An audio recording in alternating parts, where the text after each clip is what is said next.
Do we see the grace that God has shown us in our darkest moment?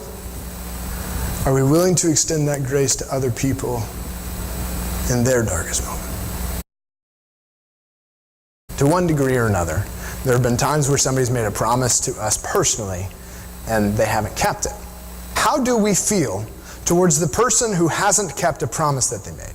This morning we're going to look together in John chapter 18 at how Jesus responds when somebody hasn't kept their promise to him. From these 12 verses, I think the big idea is that Jesus is God. We read this morning from Exodus when Moses encountered God. So Moses says, "Who do I tell them sent me?" And God says, "I'm God. I am." But from here on out, this I am is how God identifies himself. I am. And Jesus comes out, not afraid, says, "Who are y'all looking for?" Say, "Jesus of Nazareth." "Who are you looking for?" "Jesus, I am." Bam! They're laying on the ground. This is the power of God's name in the presence of the created beings. I am on the ground. We ask to see God's face sometimes. Peter, put your sword away. Shall I not drink the cup the Father's given me? Us having a cup is a cup of blessing, right? But this is the Lord's cup. His cup is a picture of judgment. When God's got a cup, not a good thing. And Jesus says, "Shall I not drink that cup?" Jesus is God in our most fearful moments. In these verses, when we can hide. John presumably went back to stand with Jesus, and Peter went to stand by the fire. And so the servant girl comes in, she says, "All right, John brought you in. I know John's with Jesus.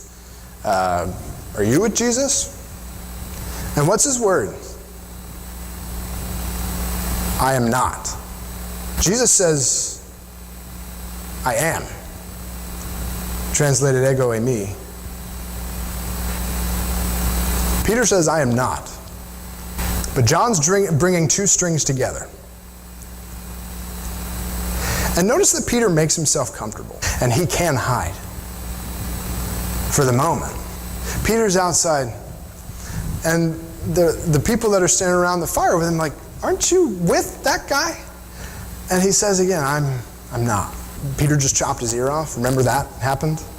He's standing there too. And "I'm pretty sure I saw you in the garden." Peter's fuming mad. He's cursing. "I am not. I am not. I don't know him." And the rooster crows. Jesus is God in our most fearful moments, when we can hide and nobody knows who we are, when we can't hide and somebody knows exactly who you are. At this point in the story, if you were to put them on a scale, Judas and Peter, how does that scale weigh out? That John won't let us go there because Peter says the exact opposite of Jesus. Jesus says, "I am ego eimi." I am. And Peter says, "Uk eimi." I am not. He says it twice. At this point in the chapter, Peter is set up as the Antichrist. So if Jesus is God in our most fearful moments, let's pause for a moment and just ask, are we afraid?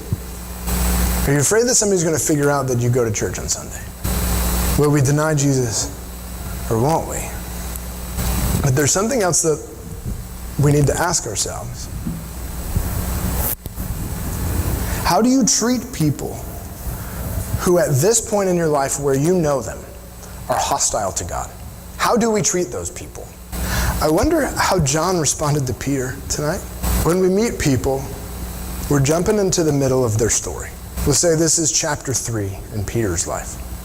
We could equate Judas and Peter as equally guilty of betraying Jesus. So when we meet people who are hostile to God, understand that we don't know the rest of their story. We don't know if there'll be Judas. We don't know if there'll be Peter. I know Jesus And I don't know what he's going to do with you, but I want you to meet him. I want you to be introduced to who he really is. There's a lot of people who think they know who Jesus is and have never actually been introduced. Do we see the grace that God has shown us in our darkest moment? Are we willing to extend that grace to other people in their darkest moment?